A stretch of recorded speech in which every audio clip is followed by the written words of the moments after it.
This is Make Something Cool. I'm Alex Sugg, and today I am really excited to be sitting down with Steph Smith. And Steph is a content wizard in multiple domains. To start, she leads the Trends newsletter for The Hustle, which is a massive publication. She's also an author herself, and she writes about content creation, time management, learning to code, remote work, and a ton more.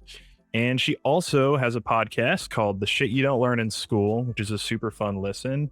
And she's basically a productivity superhero. So I'm really excited to have you on, Steph. Thanks for being here. That's such a great label, productivity superhero. I don't know if I'd give myself that label, but thank you for the really nice introduction. Yeah. I mean, I'm excited to talk to you because I think one thing that I get hung up on a lot of the time is managing, because I have a lot of stuff going on. I have a lot of projects, I have a lot of things I want to do. I have so much aspiration, but I feel like I don't have enough time. And I also know that that's not true. I know that there's always enough time. It's just up to us to make the time work for us and to make things happen with our time. And so I started following your work a while ago, and I've been really inspired to see you talk about these topics. And so the way I want to talk in our interview today, just to give listeners some insight, is the first half, I really want to focus on time management and how to get the most from your time, which you're an expert in. And then the second half, I want to go into doing content right and how to focus on content creation as a whole. So starting with time management, how did you land on writing about and working on this idea? Yeah, so any product that I work on generally comes from a place where I've been asked about this a lot. Meaning, before I even created Doing Time Right, that was a very common question for people to ask me, partially because it's, as you said, such a universal conundrum. How do I make more of the limited time that I have? And everyone is always trying to stretch more of the time that they have. And so I had created quite a few projects while working a full time job, while traveling as a nomad. And so that was a common question of people being essentially asking, how can I do the same thing? And I had heard that enough where the same thing happened with doing content right, where I was like, the easiest thing for me to do is actually package everything I know about this subject so that instead of constantly telling people in one-to-one conversations, I could just say, you know what, this is everything I know. And it also forced me to really sit down and solidify what I knew, right? Because often Mm, when people just ask you as a one-off, you're kind of just, you're riffing and you're pulling out little hat tricks. And it's really not the like concrete information that you've digested and processed and really made effective for other people. And so that's what Doing Time Right was. And again, as you mentioned, it's really the most universal thing in the world. You cannot really find a single person who doesn't have the ambition to do more, but also the issue of figuring out how to actually make that a reality. And so what Doing Time Right was, I guess, an answer to that. And mm, the way it's broken down, I don't know if we want to get into the nitty gritty of it or not, is just a framework for approaching whether it's like your side projects, whether it's your full-time job, whether it's just packaging more time so that you can go enjoy time with your family. Like it's not for any particular purpose, but it uses this framework that we call the idea framework, which is kind of silly because it's not the exact order of the framework, but it starts with what can you eliminate? What can you automate? What can you then delegate?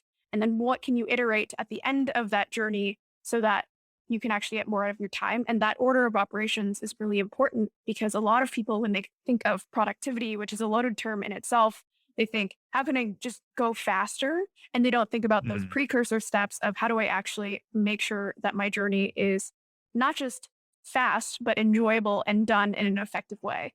Yeah, for sure. No, and I think I want to spend a good amount of time on that framework because I know you put a lot of thought and effort into that. And I think it'd be really useful. I know for me, but I'm sure for listeners too. But I'm curious, I think you said something that before we get to the framework, I would love to hear about how that solidifying process worked for you because I do think what you said is so spot on. Like I find that if someone my background is in podcasting, for example, and if Mhm. someone like is off the cuff, just like, how do you make a good podcast or how do you do podcasting or whatever? It's just like, I can give you, I can do my best to just explain it in these one-off conversations.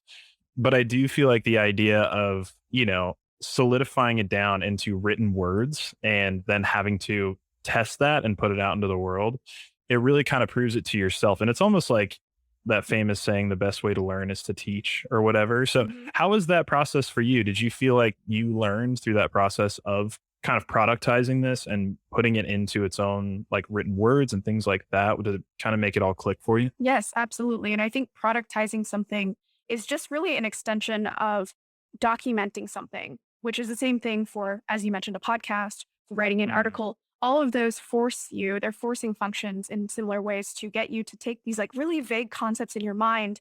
And as soon as you're documenting them and in effect trying to translate them from your brain to another brain, that's really, really hard to do because once you get into it, again, these vague concepts that make sense in your brain, you realize are actually not that really well thought out in some cases, or Mm, maybe they are well thought out, but it's really hard to condense them into something that can be really easily translated. And so, yes, they're forcing functions for you to sit down and think about what is really essential here. And do I even know? Do I even have a clear sense of what I'm trying to say?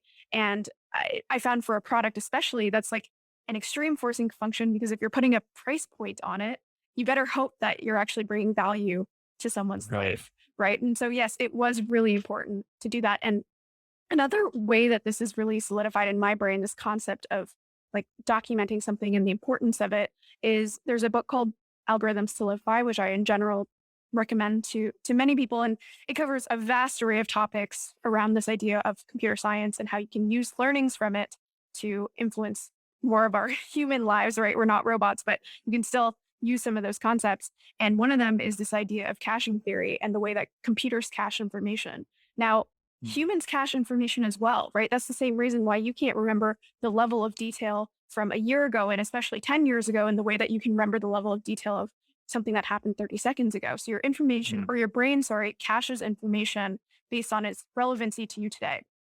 Now, when you're asked something off the cuff, you only have that surface layer of caching available to you where you're just kind of like picking at something that's recent or that really, really has stuck with you for some reason, but you're not really getting to the depths of your knowledge, which is why I think it's really important when you're building products or you're writing articles, you give them time, right? So that you can kind of, mm. as you encounter them or as you re encounter things from the past, they can surface through those caching layers. And so, in general, I think it's important that as we talked about, when you ask people for advice or or you give advice, you at least recognize that it is through a filter of relevancy and again that like initial caching layer. And if you go through the effort of really documenting something, you're in effect kind of penetrating more layers by giving it more time and also doing it in a way where you need to process that information.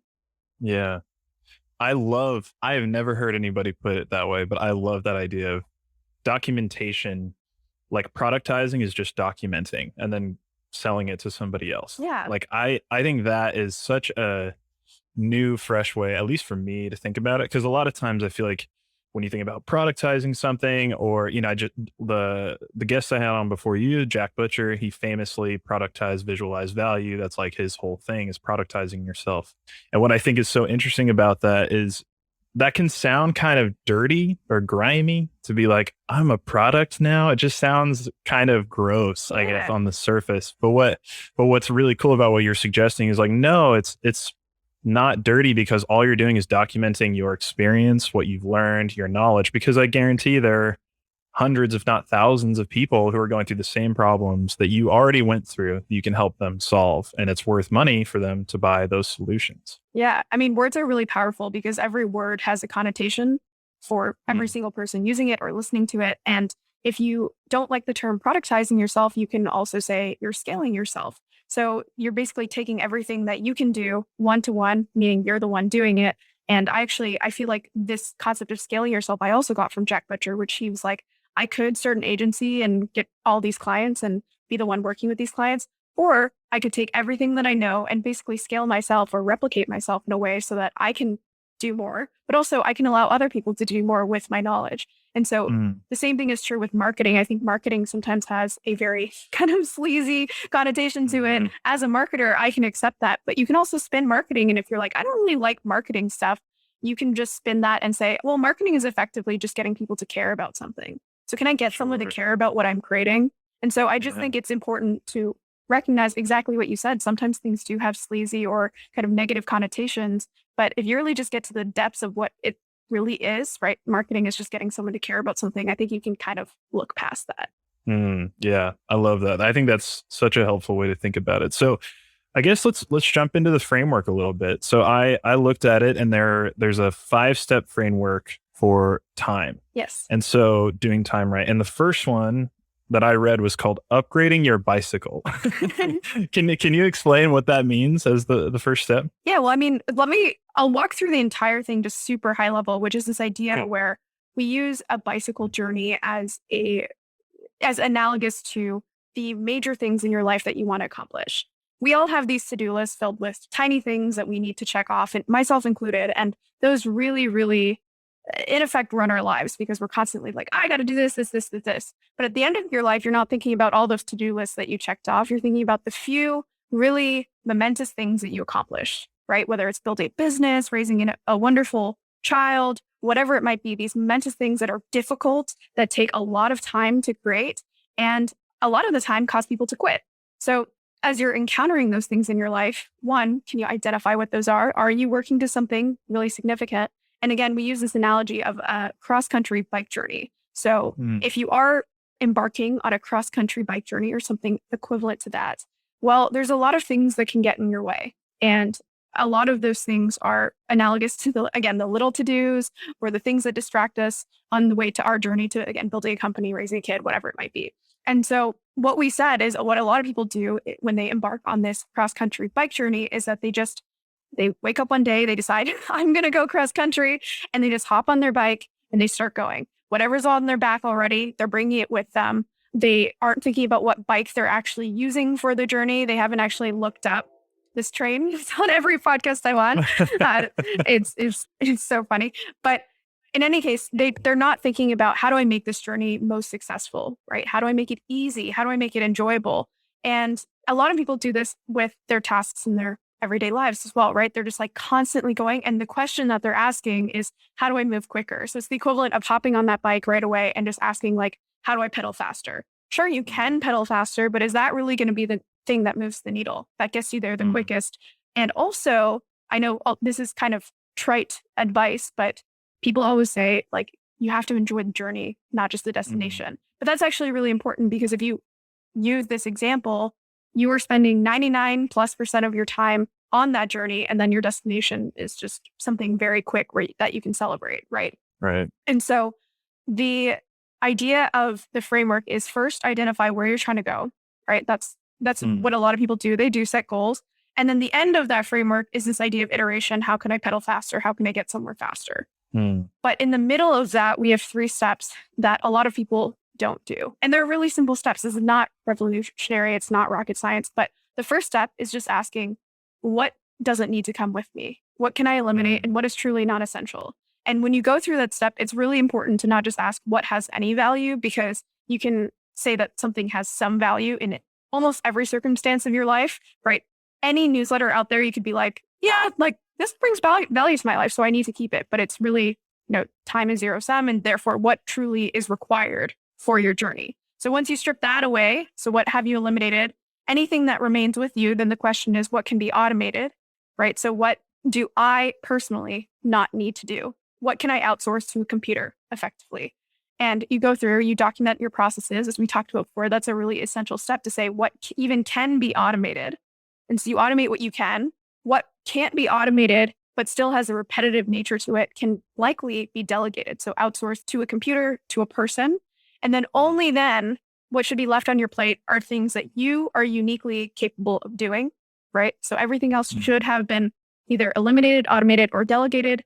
And then from there, you're only really doing things that are essential, that you are uniquely capable of doing. And hopefully that's freed you up to, we have these kind of images in the course of this person on their way through. And at the end, they're like on the equivalent of an electric bike. You asked about upgrading your bicycle. That's the automation delegation stage where you're getting an electric bike, not just, the shitty bike from your garage. And the person, it's kind of silly, but they're like smiling, they're smelling a flower, it's sunny outside, they're enjoying the journey because they're not so bogged down by all this stuff along the way. So I know I kind of just jumped around there, but that's the essence of great. The framework. And those 3 steps in the middle, again, not rocket science, but are the ones that people often just skip over. They go immediately to, how can I just ride my bike more quickly? Yeah. I think I feel like I want to get into each of these a little bit deeper, but I think to start, like even set what you set your sights on long term is a really interesting idea. And I think a lot of people listening into this, I know me, I fall into this all the time where it can become pretty like long-term goals can almost feel primal in a sense where it's like I'm not doing this intentionally. I'm doing this because it feels like quote unquote the right thing to do or I should be doing A, B, and C. And that can be put on us by society. Maybe society says we should all be super wealthy and super fit and super whatever, name your goal or Mhm. whatever. And there's so much of that that's informed by it. But I think the starting point is actually, it's not as obvious as it sounds. I think you do have to be really intentional about where you want to go long term. Yes.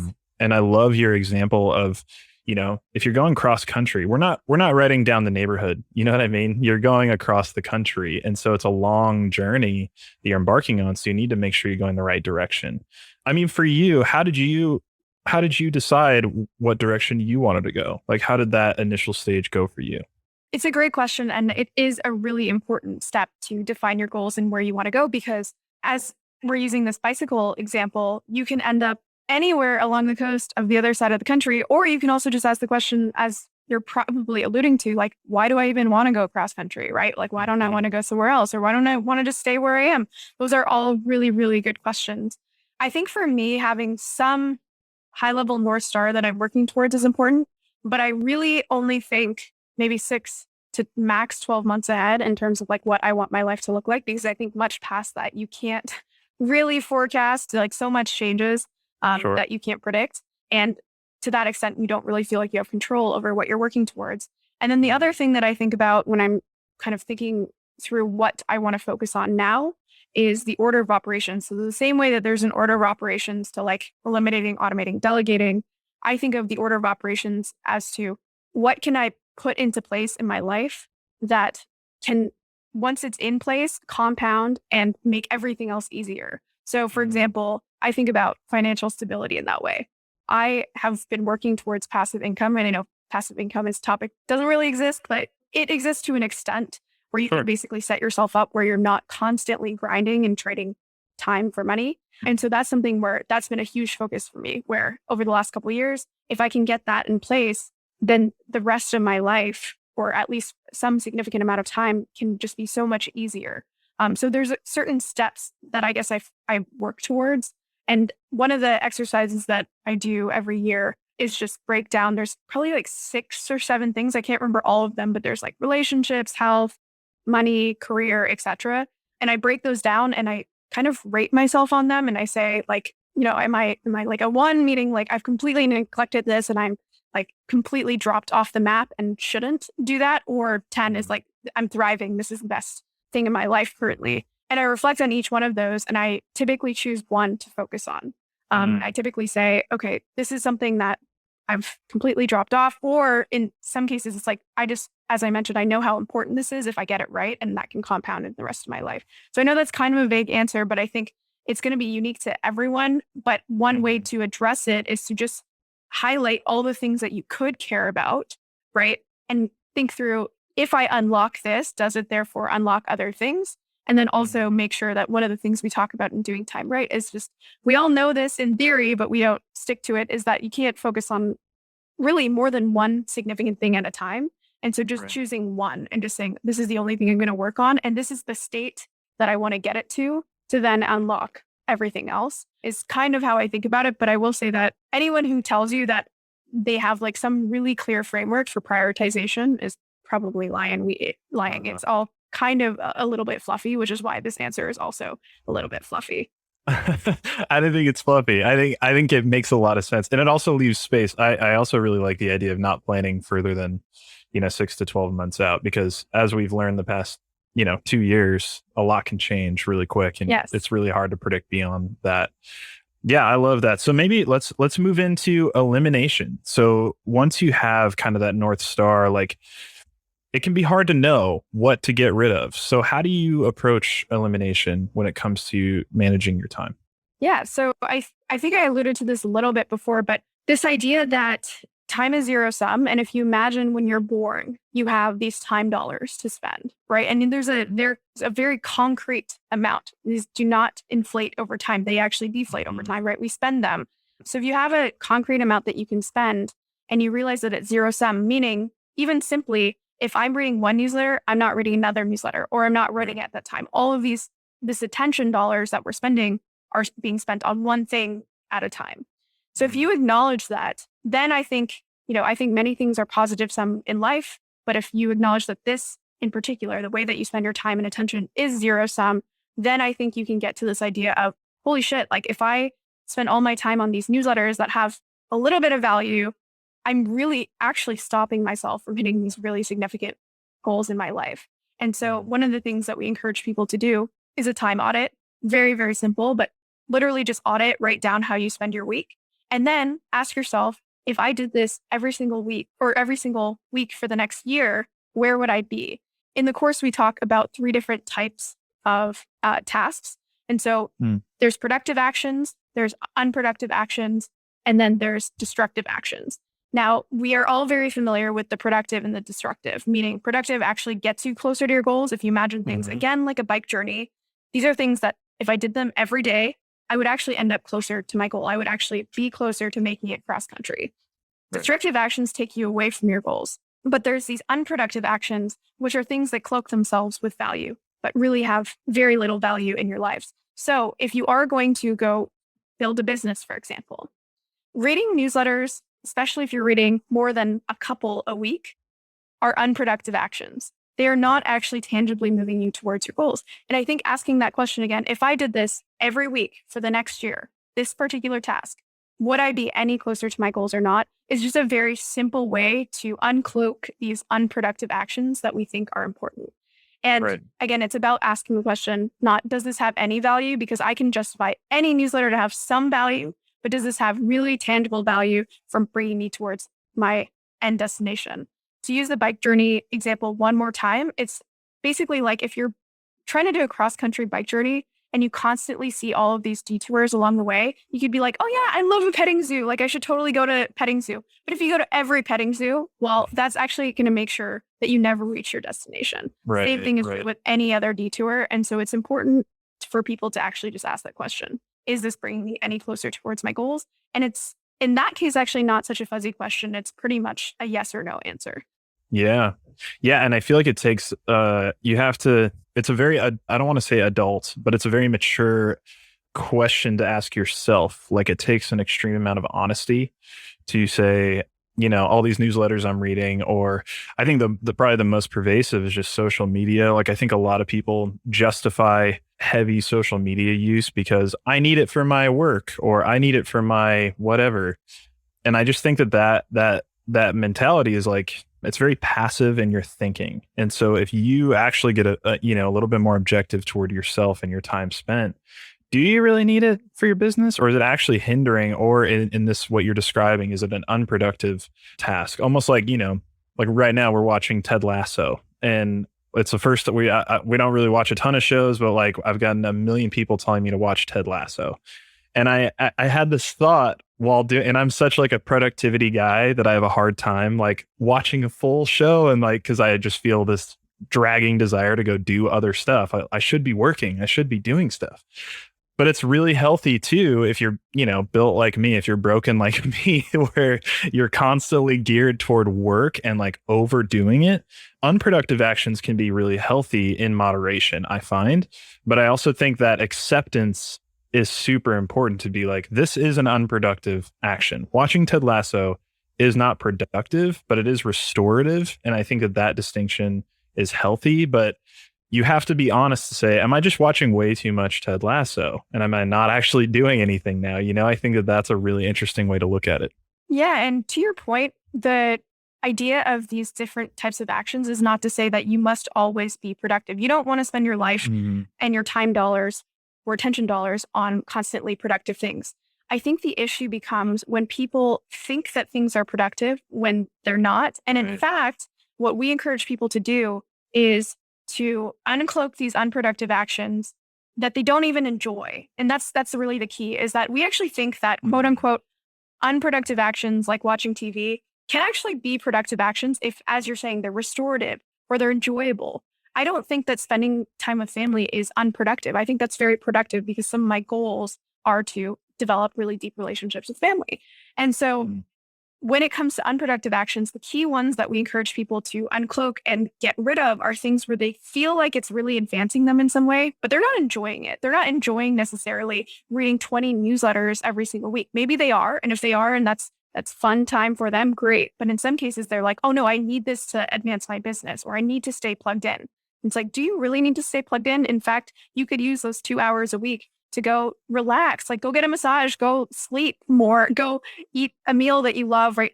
There's, I think, just a misunderstanding with certain unproductive actions because, again, people feel like they're productive.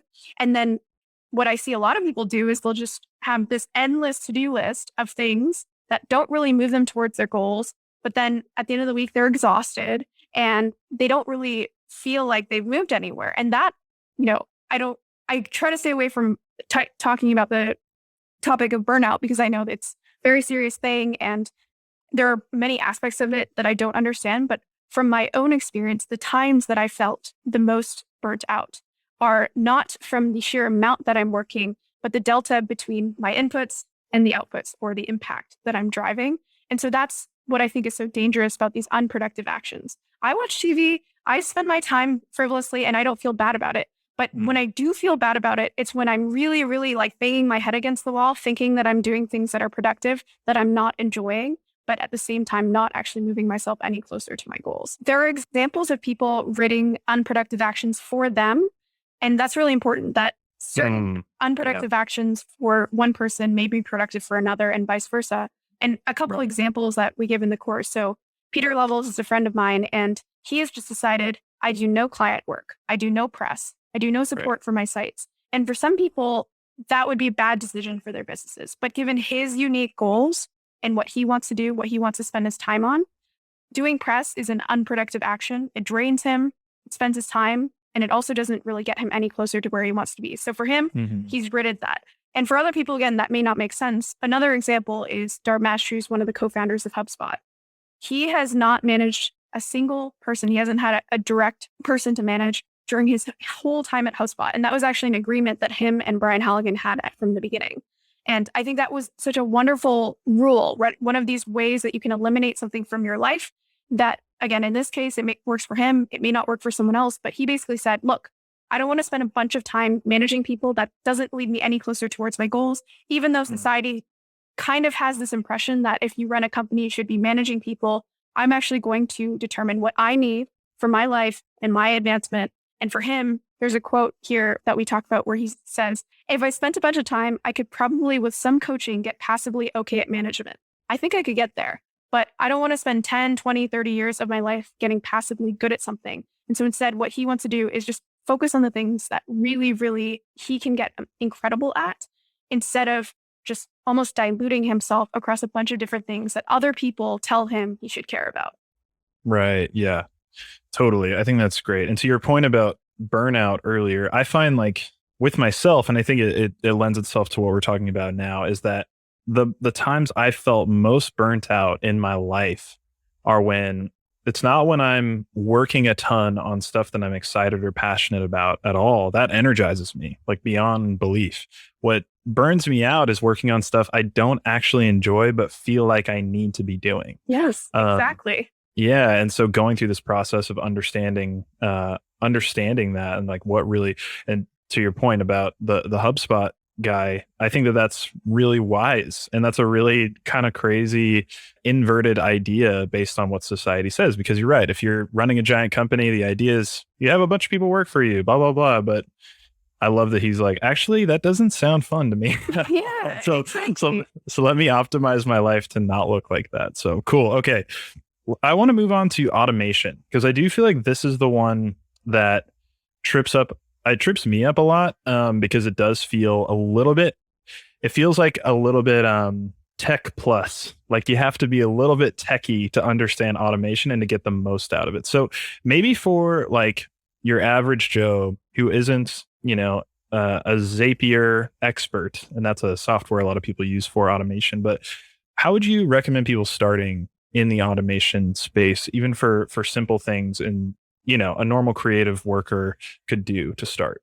Yeah. So I completely agree with you that sometimes people are they don't want to get involved in automation because it scares them or they feel like it's super, super technical. There is a huge spectrum of ways that you can automate things. Zapier is one of those tools that I think someone who's not super technical could use. Now, of course, there's dimensions to Zapier as well, but you certainly do not need to know how to code today to automate significant parts of your life. And I will just quickly mention that from the framework earlier, you want to make sure that you've already eliminated what you can by this point. You shouldn't be going to automate Right. things that you just don't need to take on your journey at all. And automation for the bike framework is basically like upgrading your bike. Imagine having just a really shitty bike that like the gears aren't working properly and it's not oiled up and you're like, man, this is just so grueling. If you've successfully automated things in your life, it really does feel like an upgrade to an electric bike where you're still pedaling, but you have this machine on your side. You have something working for you and kind of driving that momentum alongside the work that you're doing. So the first thing that I encourage people to do when they consider automation is not start automating immediately. The first thing is actually what we talked about before, which is documenting processes. You can't automate something that is not clearly lined out because a computer, you can't, at least today, go say, hey, computer, just watch me for 30 minutes and then go automate that, right? That doesn't work. You can kind of do that with a human, but with computers, you really do need to say, hey, computer, in this instance, if you see this, then do this. Or if this happens, then I actually want you to do this. And so for that reason, if you really do want to automate anything or even surface what you can automate, you need to document your processes. And so what I encourage people to do, similar to how I mentioned a time audit, you can also do an automation audit, which basically means for the next week, anything that is repetitive, right? So anything that you're not just doing as a one-off, go and document what that looks like and be very, very clear about it. And the example that I give, for example, is Calendly. Calendly is a tool that a lot of people use now to schedule. We probably use Calendly. If we didn't, then I would recommend it. I'm not affiliated with them, but it's a simple tool that automated scheduling for people. And if you were to go back to prior to Calendly, a lot of people would have probably said, this can't be automated. There's too much nuance to this. They would have said, no, when you're scheduling something, you got to go back and forth. You got to talk about time zones. You got to see, a couple different options, and then you choose the one that works best for you. And then maybe if there's rescheduling, it's just way too complicated, way too personable. You can't automate this. And there are many equivalent things in your life that probably you would say the same thing about. But really the key is that you probably haven't actually sat down to write exactly how this works, under what conditions, and then translate that to a computer. So using Calendly as an example, if you actually just wrote down all the steps that it takes in scheduling, you would see, oh, actually, now that I've written this down, it really is kind of just like a decision tree, right? Under these circumstances, we send them this. And then if we can get the time zone information in there, it's really, really simple. And so that's what I encourage people to do. Any repetitive process for the next week, sit down, write out what that process looks like. And the benefit to doing this is that even if you don't automate your process, maybe you can delegate it and you've already written down basically the SOP for it, right? You've written down what is required. And the other part is once you've actually written something down, especially for something that is a multi-step process, what you'll often find is if you can't automate the whole thing, you can automate parts of it, right? So giving podcasting as an example, if you think of podcasting as there's, let's say, some cold outreach, there's guest tracking, there's scheduling, there's the recording element to it, there's editing, publishing, the growth of it. Well, not all of that can be automated, but I can guarantee you that performance can be automated. You can create a dashboard of that. Guest tracking can be automated with something like Zapier. Scheduling can be automated with something like Calendly. And so even though you can't automate all of it, you can likely automate parts of it. And by documenting each part of that process, you can kind of say, at least I can get, let's say 30% of this off my hands. And so maybe you're upgrading your motor to just a basic motor using the bike example. But that's really what I encourage people to do is not get so wrapped up to your point about the tools at first. Just focus on what can be automated. And then once you have identified that, you also have way more motivation to then go learn the tools because you see the opportunity, you see this time that you can automate away from your life. Right. Yeah. Admittedly, I've always wanted to become an automation wizard, but I've always approached, I've opened Zapier 100 times thinking I need to automate stuff. And then and then I get there and I'm like, I don't know what to do because Yeah. I haven't done this process yet of like, oh, let me think through what is repeatable, what do I actually need to automate. So I think taking that time to understand and do that audit of yourself is so important. I'm curious for you, besides Calendly, what's the automation, your favorite automation that you've done that's made your life better? Oh, this is such a good question. There are so many small automations that I've done. And I will also say that in addition to an entire process being automated, there are partial automations. And what I mean by this is within even just one task, like I also have a podcast. I use Descript. Descript is a form of partial automation. It doesn't get me the whole Mm. way, but it gets me pretty far so that the final step of just kind of like a human overseeing things and making small adjustments, that's the only thing that I need to do in that process. I'm actually going to pull up my Zapier and I'm going to just quickly look through it to see what are all the things that have actually kind of improved my life. I will say that also sometimes automation isn't clear in terms of it being like a zap that you're implementing. I would say some forms of automation are things like adding rules to your inbox, right? That's a Mhm. form of automation where you're automating away certain things, where you're automatically deleting things or automatically forwarding things or automatically doing things that you'd already do, but avoiding having to be part of that process. And so I'm just logging into my Zapier. I like that. Yeah, I think Descript is like while you're looking at your Zapier, I think Descript is a really cool one because that's what we use too. And it's really cool that it's like 7 tools in one and it makes everything so seamless. And so yeah, if you can get out of, making your videos in Premiere and then making your audio in Audition and doing like and your transcript with Rev, it's like, cool, we're just going to do everything in Descript all at once. I think that's a great example. Exactly. Just to share a couple, I think none of these are going to sound revolutionary, but the additive nature of these, imagine how many times I would have to context switch during my week to do some of these. And the fact that I don't have to address any of them makes my life so much better. So, for example, one of them is a lot of people already do this, but if you have any sort of repetitive calendar event where you have a memo or you have a presentation that multiple people need to fill out, we used to at the hustle literally have someone do this. We used to have someone go, duplicate the document, send it out, send a reminder for people to fill it out. And it would be so messy in the sense that they would be doing this in their own drive and it wouldn't be in a shared folder that people could access. And so what we did is it took literally 5 minutes to set this up. Is just to create a Zap that automatically duplicates a templated document, sends that out every Friday at a specific time, sends a reminder that Monday for people to fill it out before a meeting. And within the reminder links, you also have a link directly to the main folder where anyone can make changes to the template Mhm. and no one has to do anything, right? So that was a simple thing that, again, not rocket science, but actually just eliminated something that someone would have to even think about. We also have done things like we have a community events calendar, right? And that community events calendar could have had basically someone working full time running it, meaning they would basically get people from the community to create events. And then they'd have to schedule those events on a Google Calendar. They'd have to create a Luma for it. They'd have to make sure the time zones are all correct. This is very similar to the Calendly example. What we did is we set that whole process up with Zapier. Mhm. So from a type form that automatically links to a Google calendar, that automatically sends reminders that people have access to, that also can send follow up emails based on when an event was created. All of that is done through Zapier.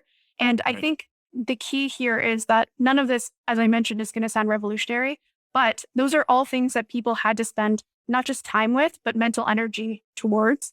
And so, whatever Mhm. is exists in your business where you're like, oh man, I got to do this every week, or we have this process and we have like an intern who has to spend 20 hours a week on this, those are the things that are the highest leverage that you should just like easily automate away with something like Zapier. And so I would Mhm. start there. And as you said, not just jump into Zapier and be like, what can I automate? Because you're going to feel stuck. The same thing is true Mhm. as if you learn to code and you don't actually have something to apply that to, you're going to be like, why did I learn this? But if you Right. start with something that you're excited to learn or you're excited to automate away, that's when I think you're going to be really surprised at this, again, this feeling of like having an electric bike where you're like, I don't have to Mhm. do these like 5 really monotonous things every week. They're just off my plate and they're just done by this app. It's I think actually really empowering once people start integrating these things. Yeah, for sure. Yeah, it seems really magical and I need to do it. And you're inspiring me to go to go take Yeah. some time to actually investigate this and do it. Okay, I think let's move into delegation now. And I think, for me personally, I can speak to this. I recently hired an assistant to help with this show. And the reason being is, I spoke about it a little bit on the last interview with Jack, but I spent the first half of this year working on a podcast that just was like not very focused. It was hard. It was very difficult to make. And I realized it was so not fun for me because there were so many tasks that I had to do. And I probably could have automated or whatever, but there's so much of it that was like a week to week experience, whether it's writing show notes or making, the article page or reaching out to guests and booking times. There were so many of these little tasks that were just like killing the fun and what made the show fun for me. And then I realized I could hire somebody to do this for me. And since it's just made like a world of difference how much more enjoyable it is for me because I get to focus on the stuff I enjoy now and it makes it better. And she's having a good time. She wants to get into the podcasting space. It's like a win-win for everybody. And it's been really cool. So I'm curious, how should somebody approach delegation? I think I may have gone the backwards route. I think I started with delegation, and I'm really happy with how it's gone. But I'm curious, like any tips for that side of it? Yeah. So I group automation delegation very similarly. And so if you did delegation first and you have the funds to do that, great. Some people may not have the funds to go hire a VA, although they are incredibly cheap, especially given the global workforce that we have access to. But I will say that they're very similar. It's this idea of what are the things that for some reason I need to continue doing them or the business needs that to continue to happen. But do I need to be the person doing this? Again, that question, am I uniquely capable of this? Or in many cases, I'm actually probably the worst person to be doing this. Like I can speak for myself. I'm not super organized. I can't remember things super well. And so what are the things where, having these reminders being sent automatically or having a community process run without my human inconsistency, where would that actually thrive more effectively? And so once you figure those out, the reason that I encourage people to start with automation is because one, I think it's cheaper. And two, it's like you can do it yourself, right? You can just get it up and running almost immediately. Hiring a VA is incredible. And that's something that I've benefited from as well. But it's also something it can take time. Humans are also, as I mentioned, inconsistent. So if you do really want just like a really robust system that just works in some cases, I would say automation tends to work better. But on that side, anything that has a more human nature to it that isn't just strictly like follow these precise steps sometimes can't be automated, or at least today can't be automated. And therefore, yes, hiring someone who can bring in that nuance, but still take over a significant part of things that you just truly don't need to be doing is just, as you mentioned, such a game changer, not just from the perspective of unlocking time, but unlocking mental energy. So you can do things for fun and you can enjoy, the business that you're building, or just, as I mentioned, just free up time so that you can go watch Ted Lasso or whatever the hell you want. And I think I can speak for myself again in this case, where coming from a place where I didn't always have a thriving business or I didn't always have the funds to go hire someone, I've been coming from a place of scarcity in the sense that I'm always like, oh, no, I can just do everything myself. And I don't have the money to go hire a VA. And even at the point where I did have the money to go hire a VA, I still operated from this perspective of I can just do everything myself. And I think that's actually one of the key unlocks of successful business people. I always, for so long, thought, you know what? The most successful people just work the hardest. The most successful business people are I should actually expand that, not just a business, but the most successful people have learned to identify what they're great at and then what they can get help on outside of those things that they're great at. And so, yes, hiring a VA is just such a game changer. And I don't know if we wanted to go into specifics of delegation and how to do that, but I would just say in terms of the mindset of realizing that your business is going to scale way faster and it's going to be more enjoyable if you can bring on help more quickly. And one of the first and easiest ways to do that is just hiring a VA to get help with anything repetitive. Definitely. Yeah. And repetitive and for me, like I think what's cool about at least my experience with it is there are things that aren't repetitive that I still don't like doing. So I love the idea of like, I've heard you talk about it with Sam and Sean, I think, on My First Million about like a chief automation officer. Yes. I love this idea for businesses to adopt this idea of somebody who just makes things more efficient by automating things. So in my mind, it's like the perfect balance is to have somebody who's good at automating things, but then also has that human touch for things that I still don't want to deal with. And that's kind of Exactly. my vision for the way I want to approach it. But I love that. And yeah, just that distinction of like what requires a human touch in delegating things out versus what can, what is a send this email when this thing is clicked type thing. Like there are these two distinct worlds where it's like needs human touch, doesn't need human touch. And I think kind of thinking through that is really smart too. Yeah. And having a human to, as you were talking about this chief automation officer idea, having someone who can come in and look at your processes and improve them and elevate them in a way that you, as the person who originally designed them, cannot do because you were too stuck in the weeds. You were trying to move too quickly. I think this idea of like coming in from the outside when most businesses are they're just constantly running on this hamster wheel of how do we move faster? How do we get things done? And it's important to have someone come in and actually say, hey, look, we're getting things done, but are we getting things done most effectively, right? Can we redesign this process so things Right. are a little easier or more efficient is important. And really, when you think about it, that doesn't exist in most companies. Even companies of scale, you have a bunch of CXOs who determine where you want to go. And then you have a bunch of other people who actually try to push that machine to where it wants to go. But there are very few people who are solely responsible for asking the question, is this machine running effectively? Right? It may be moving towards its goals, but it may be really, really, really ineffective. And so if you can bring someone in from the outside, even if you're a small organization, even if it's just you and someone else, for that person to effectively say, are we doing this more effectively or can we do it more effectively? Right. For sure. For sure. No, that's really cool. So I guess the last step is the iteration piece. And I think this feels pretty obvious, but basically you're doing all these steps and then you need to see what's working, what's not. Is that basically it in a nutshell?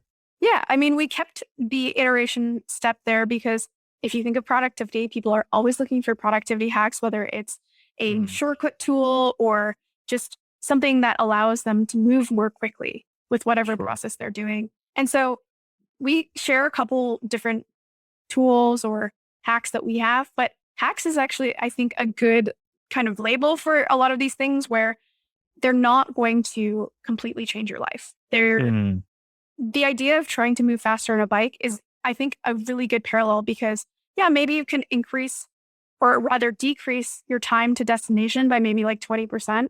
You're not going to cut it in half by moving quicker. You're not going to like completely change the trajectory of your journey by trying to move faster. And so this iteration step we do have at the end because people tend to like these things. They tend to like learning how to move faster. But I will say that you could even cut that out of the course potentially. And I think people could really fundamentally change how they use their time without this idea of moving faster at the end or iterating. For sure. For sure. Have you heard that? I'm sure you've heard that analogy about, and I think it was a true story about, I think he was a guy and he was riding his bike to work every day and he would ride really hard because he was trying to see how fast he could get to work every day. And it took him like 46 minutes to get there. And then one day he's like, I wonder how long it would take me if I didn't ride as hard and get to work all sweaty and like it was like 40 really minutes exhausted. or something. It's like right? 2 minutes longer. It only took him 2 minutes longer to have a really pleasant, fun ride versus like sweating his ass off and riding really hard and getting to work. And I thought that was such a cool image of like, oh, you can make it almost like probably in the same time frame, but also have way more fun in the process. Well, I mean, this is a little bit trite, but there was a tweet recently which basically was like, my favorite way to get through a to-do list is just by not doing it. But this really is like, if you want something to really fundamentally change your journey, it's not going to be through pedaling faster. It's going to be from removing the distractions. And that can come from just purely removing them through elimination or automating them or delegating them in some way. But it's just not going to come from moving faster. Like that bike example of the guy trying to get to work is perfectly representative of that, where not only do you only save 2 minutes, but your journey is so much more stressful. And I think that's why we encourage people to go through this order of operations and not focus so much on this iterative, how do I move faster step. Yeah, for sure. Well, you've inspired me deeply on refining my my time and how we're spending it, because I do think there's so many ways to, tighten up and even just, I think, and I want to move into content creation next because I think we really did a good job of covering it, but I do think the idea of being intentional and actually think about your time more objectively and to step a little bit outside of yourself and your experience, because I think it's so easy to just like go through the motions. We're all, quote unquote busy or whatever. A lot of times I feel like we're not that busy. We're just telling ourselves a story that we're busy, but that's a whole other podcast probably. But I do think that there's like this level of stepping outside of yourself and examining your time in a really objective way. And I think this framework is really helpful. So, I mean, before we move on to content creation, do you have any closing thoughts on time? No, I think what you said there is just so spot on. We all feel like we're busy because we're constantly pedaling. So to wrap things up with this bike framework, everyone's constantly trying to go across country with this bike that's shitty and they have all this stuff weighing them down. And the reason they feel busy is because they're just constantly pedaling. And what would probably be most beneficial for them is to just get off their bike for a second, analyze if the way that they're approaching this journey is most effective. And in 90% of cases, probably 99% of cases, the answer is no. And so it's, as we've talked about throughout this, it's not about trying to move faster. Everyone feels busy because you're just constantly pedaling. So take a second, jump off your bike, analyze if you're even going in the right direction. And if all the stuff that's kind of you have accepted as essential is really essential. And then I think you're going to have a lot more time than you think, right? A lot of the most successful people in their life, in fact, people like Einstein, they used to take like long walks on the beach, or Nassim Taleb says he actually measures himself or his success in the amount of free time he has. So I hope, I guess to wrap things off in one very particular way is to say that you might hear us talk a lot about productivity, and the idea of productivity is not to maximize your bucket. It's not to fill your bucket and make sure that you're only spending time productively. It's to actually find ways to make your process more efficient so that you do have so much more time to just enjoy things, to watch Ted Lasso or to spend time with your family or whatever it might be. Right. Oh, that's great. Yeah. Okay. So let's move into content creation. So you wrote a book called Doing Content Right.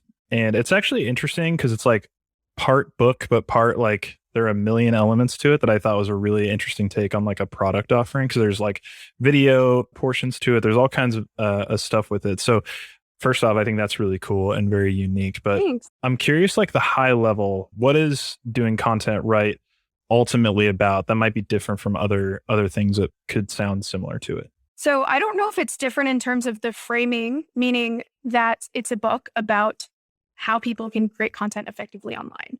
What I tried to do differently is that it came from a place of experience and also was really, really actionable. Meaning the reason I actually created this book in the first place was I had seen so much junk out there on this topic of content, which I always say is at best, of course, it's not all of it, but a lot of the stuff I was encountering was at best well-meaning, but inaccurate, or at worst, it was just like completely false. And if people followed that advice, they would just fail in their content journey.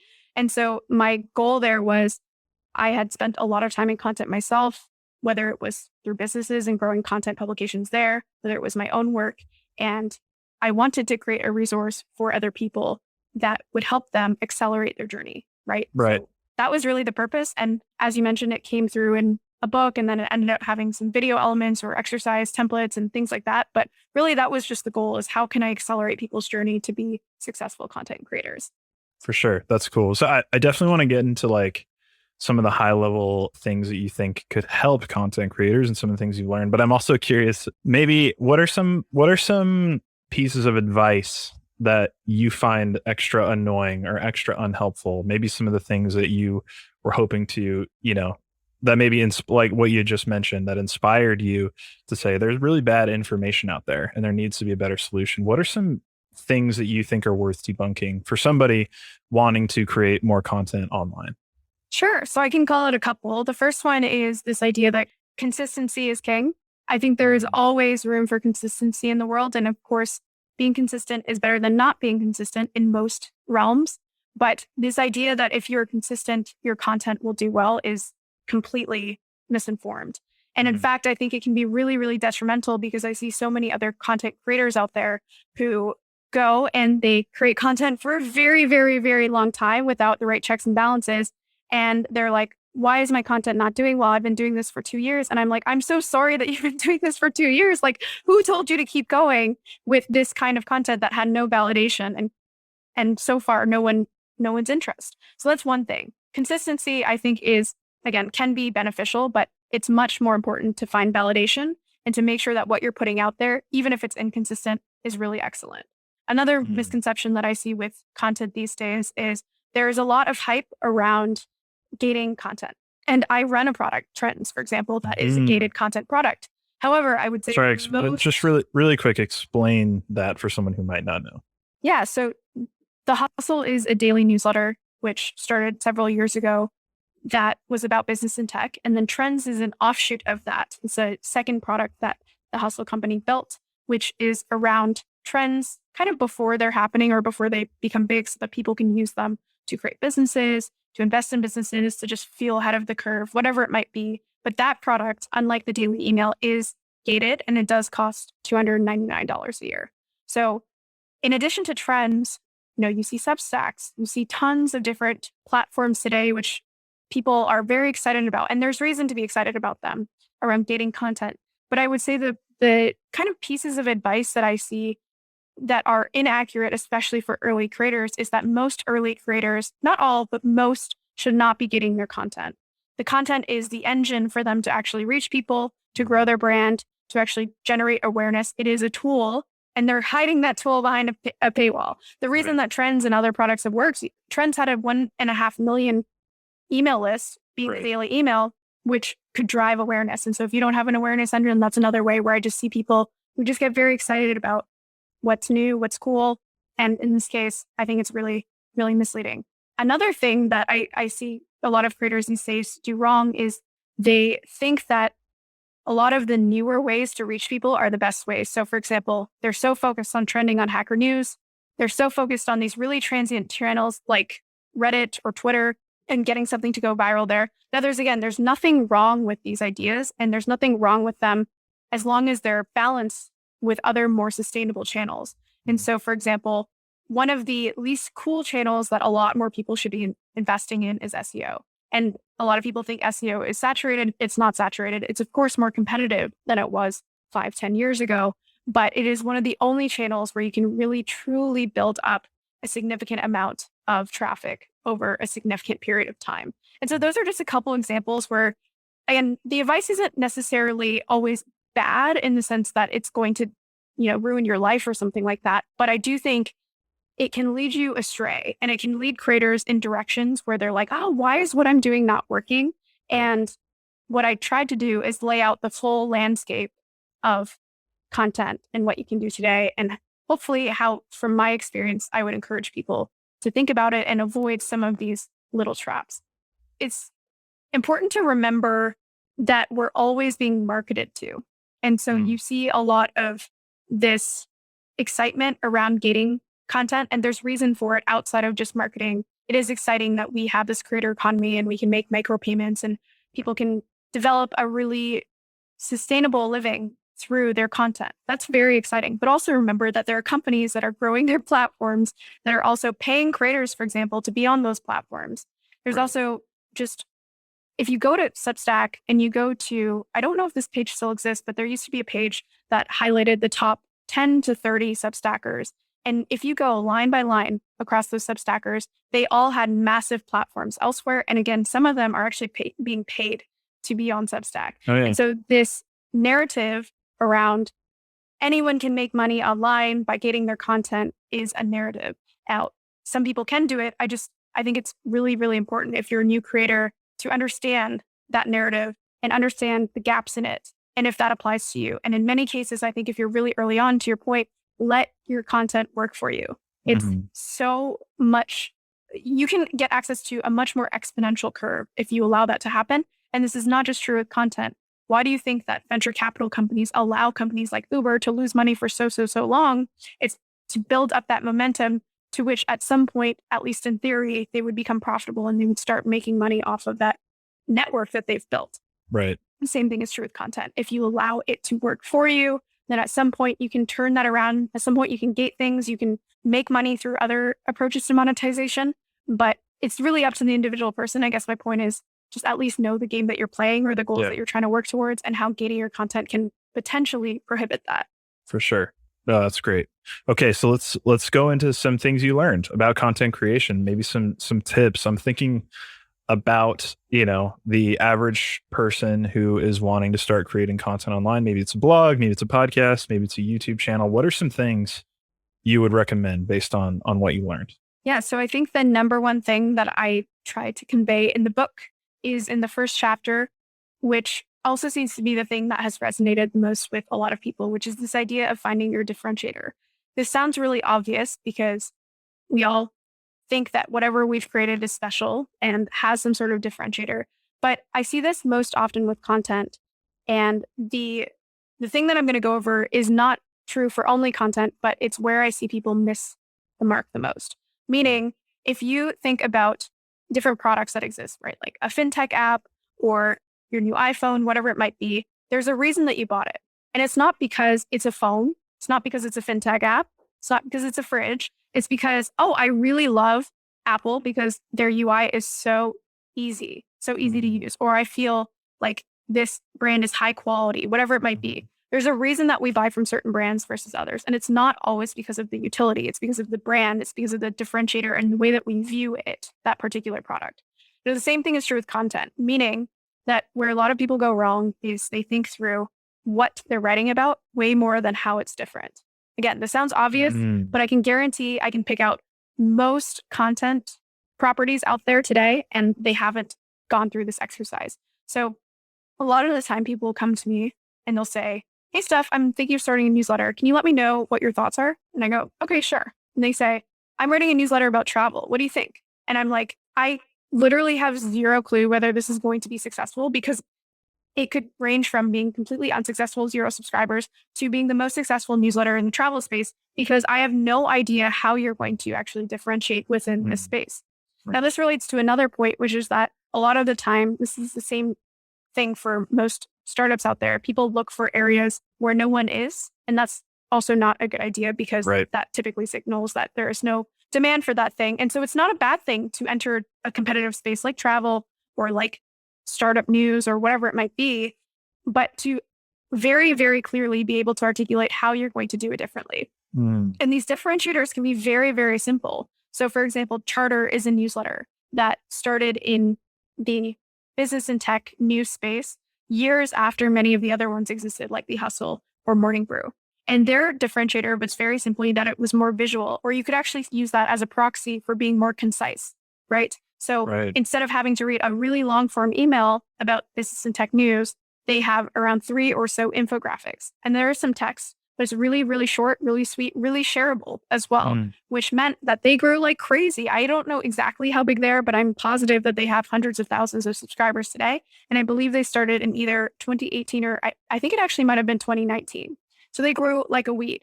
Now, you can be different in many different ways. You can be funnier. You can be more contrarian. You can be more concise, more thoughtful. There are so many different adjectives, and that's the key. It's an adjective that you associate with a particular brand, right? And this is true again for writing.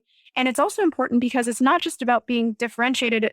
The way that you're differentiated is also your growth vector, meaning that when someone tells someone else about your newsletter, they're never going, hey, I love this newsletter. And they go, why? And the person doesn't say, oh, it's because it writes about technology.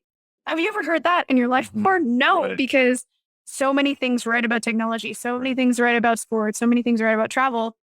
What you do hear them say is, you have to listen to this podcast. It's so funny. Or you got to read this article on crypto. I've never seen it go this deep and be this, like this analysis is so much different. So has so much more depth than anything else I've read about this particular topic.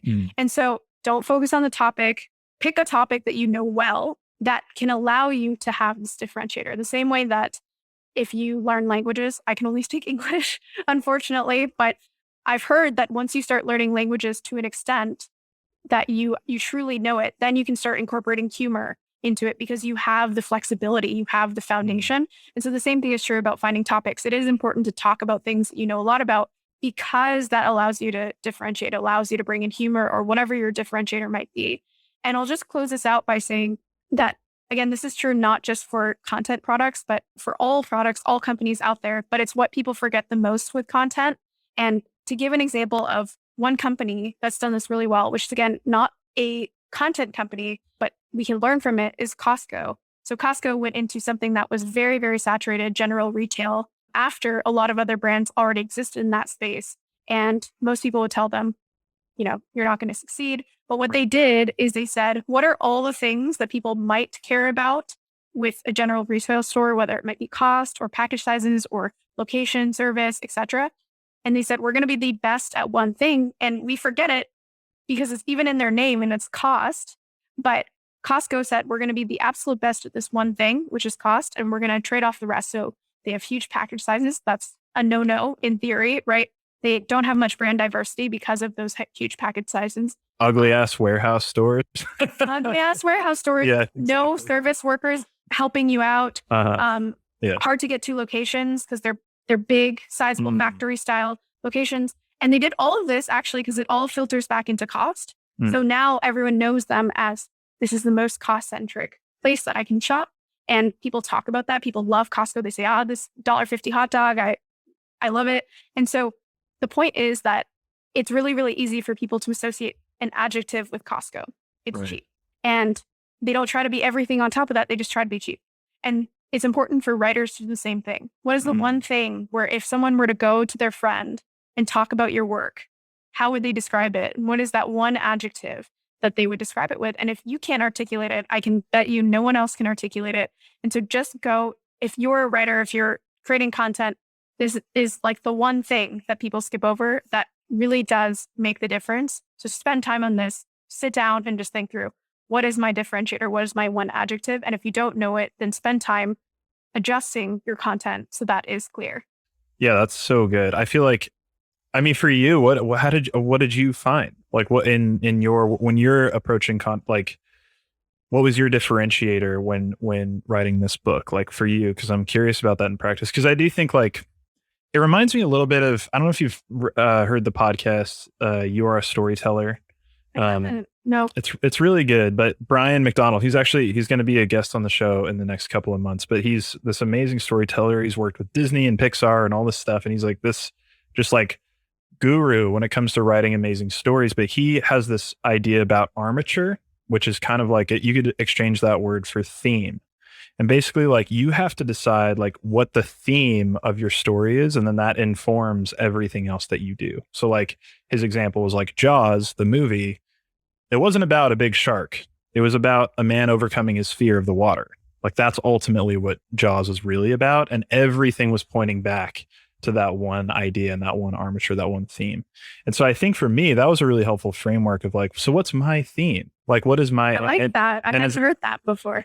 Yeah. And it's really nice because it kind of, he then, suggests that you stop then trying to make up things that fit within your theme. It's just, you're discovering what you need in order to tell the fuller story of your theme. So every decision from then on moving forward, to your point about Costco, they had their theme of we want to be the most value driven, cheap brand ever. And so every decision they made, making really ugly, hard to get to giant warehouses where you buy pallets of oatmeal or whatever. Yeah. That totally was informed by this bigger story that they were trying to tell. And it worked really well. Yeah.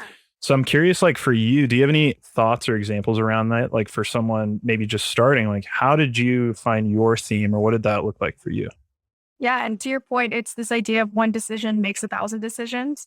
So once you've really identified what your North Star is, you've actually eliminated so many decisions from your life because you're not then pondering, how do we interpret this situation? It's just very, very clear.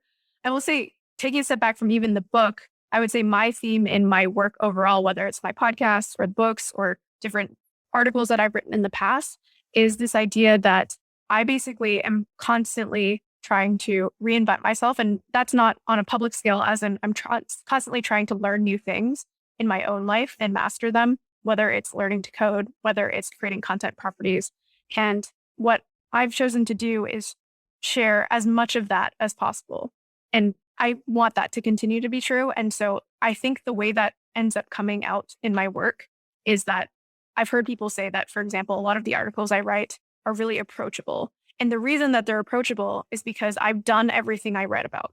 So I don't Mm, go and research topics that someone else has done and then report on them. I do that a little bit through the work that I've done at the Hustle. But in terms of my own work and my own brand, I only ever write about things or talk about things that I've done from a first primary user perspective. mm, And so that I guess maybe isn't the perfect answer to like, what is your theme? But I guess my theme is to go and like constantly evolve through my life, learn new things, and then be willing to share those things pretty openly and transparently so that other people can learn those same things. And I've done that from the beginning. When I started, I guess, building a brand, the intention wasn't building a brand. It was, I wanted to talk about remote work in ways that I mm, hadn't seen people do before. I'd been working remotely for 3 to 4 years by that point. I think that's right, at least a couple of years. And I just, there were certain things that I wanted to say that I wasn't seeing being said. And so that was my nudge to go and create a blog and start talking about things. And then a lot of the early articles I wrote then were about how I found a remote job, which again was from primary perspective and how I see that space evolving. And so that I would say is always where I start, at least mm. for my personal brand is what have I learned? What am I excited about that I can then go and share from this primary perspective, which doesn't need to be the case for other people. But to your question, like once I've developed this, it's very, very clear to me what types of things I'm going to write about. Then it also does actually kind of solve a bunch of different other questions because all these other topics that maybe are interesting, but I don't have a primary perspective on, I just eliminate. I just don't even think through whether I'm going to write about them because I've already made that decision. Mm. Yeah, that's so good. I think that's really cool. Especially the reinvention piece. I think that's really neat. I think for me, I'll since you shared yours, I'll share what I've thought Yeah, about from please mine. do. I mean, for me, it's I've struggled my whole life with insecurity, just feeling very like an insecure person, and especially with creative work, it's a very vulnerable space to kind of put yourself out there. And I know a lot of my friends and peers, and I think insecurity is just a very human experience. Pretty much anybody can feel that at any point. But I think for me, what I came to, and this really came to a head when I decided to let go of the last podcast I was doing and come back to make something cool, was that ultimately I think my personal theme for myself is to defeat insecurity and make something cool. And then that just like rung true of like, I want to help other people defeat their insecurity so they can make something cool. And I like love that, that. yeah. And it's just like that one very simple idea and theme is like, cool. Now everything else is kind of clarified now. Like, all right, if it's going to help me defeat insecurity and make something cool, do it. And if it's going to help somebody else, do it like that. And I learned that from listening to Brian and thinking like, what's the armature of what I'm doing and that theme. And I think that kind of is the decision that makes 1,000 decisions now, which is really helpful. Yeah, and it relates to this idea of like, how is your content different? So once you've isolated that, I feel like probably if you go ask your listeners, your readers, they'd be like, oh, Alex's stuff is so vulnerable or it feels so transparent. There's probably something that they can associate with that because you have this very clear vision or approach to your work where you're really trying to help other people like get past that level of insecurity. And so if you're doing that effectively, then you will hear a resonance in Mm, people's feedback around what you're doing. And that's what I also would encourage people to listen for is not just to sit, in your room and determine your adjective, but see if that adjective maps out to what people say. And you should see that, right? You should see patterns where actually I wrote this book about finding a differentiator, or at least that being a chapter in it. And naturally that was a question that people started asking. They said, well, what's your differentiator when your work? And it mhm, was a little hard for me at first because again, my work is a little scattered in terms of the projects that I've done. And what I did to really isolate that is I thought back to the feedback that I've gotten in the past, the unsolicited feedback when people DM me or they add a podcast review without me prompting them. What are the things that they're saying? And is there a resonance? Is there a theme to what mm. people get from my work versus what they might get from other people's work? And so I would encourage people and yourself as well to like just look for that and then double down on whatever that is coming across as. Yeah, that's so cool. I had a friend write me and he reached out to a bunch of his closest friends and was like, if you could describe me in one word or something. And we all wrote back. And I think he was doing it as like a thought experiment for himself and his brand that he was trying to work on. But I thought that was actually really cool because it wasn't just, to your point, him sitting in a room, imagining what he wishes he was. It was like actually gathering feedback about those closest to him. What do you actually like? And what are you like? And what do you enjoy doing? And what energy do you put into the world? I think that's a really smart thing to think about instead of just kind of, because I've done that a million times too, where I just kind of sit and I imagine, well, what do I want to be like? I think that there's like, how many people are trying to be like, I don't know, James Clear is a great example. Like there's only one James Clear and he's clarified exactly what he's doing. But how many people are just thinking, well, that's the right direction to go. I should be like that. It's like, no, you have your own unique voice to share with the world. And that's worth finding out exactly what that is. Yeah, this actually relates to, I listened to a Tim Ferriss episode yesterday, and he talked about this idea that really resonated with me, which he basically said, you have a personal brand. Every single person on this earth has a personal brand, even if they don't have what we often think of as a personal brand. And that personal brand is the way that people closest to you think of you, right? Mm-hmm. So as your friend did, like, what are the adjectives that their friends would describe them as? And most of the time, whatever that true personal brand is, really, really does end up reflecting into your larger personal brand. And if it doesn't, it's going to feel really unnatural, right? Like as you go build this personal brand and you try to portray yourself in a certain way, it's just going to feel really unnatural to you and to your listeners, your readers, or whatever. And it's going to be really hard, right? Because it's really hard to live, even though it's not maybe a lie, but live this narrative of how you want other people to portray you. And so one of the best ways if people are thinking through, like, how could I build a wider personal brand? How could I grow my personal brand? Is starting exactly as your friend did by asking, what is my existing personal brand? Because I have one. People interpret me in a specific way. And there are certain things that jump out to people about me. And how can I utilize those things that already exist and just maybe elevate them a little further in my work instead of trying to invent what I think other people might care about? Because that, again, it's just going to be really unnatural. And anything unnatural is just additional friction in your work that doesn't need to exist. Yeah. That's so good. Yeah, I mean, but I know we're running a little bit short on time and I want to respect your time, but do you have any closing ideas around content creation for people who are maybe just getting started or thinking about getting started that you want to wrap up with? So I think the book covers several different chapters, and similar to what we talked about in doing Time Right, the order of operations matters. And so the first chapter is finding your differentiator. You should not even be thinking about growth or SEO or monetization if you don't have your differentiator. Once you have your differentiator, of course, you need to build your home. I think that's what the chapter is called. The key takeaway there is just don't overthink the tooling. The same thing that we talked about in automation. Just figure out what you need to achieve. In most cases, for finding a CMS or finding an ESP, like, most things work. So don't overanalyze that. Right. Then we move on to growth, which includes overall distribution and SEO. And the key there is, I mean, if there's one takeaway, it's what I mentioned before, is to find sustainable channels. Don't go for these quick offshoots that make you really happy, give you a hit of dopamine, and then die back down right away. Think about how to build things sustainably. And then the final chapter is around monetization, where, bringing us back to this order of operations, you should really not be thinking about monetization until you've got the other stuff really, really crystal clear, really, really solid. And so I could go into the depths of any of that, but I think that's kind of the key takeaway. Order of operations matters in most things that you do, but most people tackle a lot of things at once. And so I would encourage people to, if they are anywhere in their content journey, to just start and ask themselves, like, have I really found my differentiator? And if the answer is no, focus on just that before you go and worry about monetization or growth or even finding the perfect tools to build your digital home. Just focus on, what is my differentiator? And really be honest with yourself. Do you even have one? Yes or no? That is so good. What a good way to end.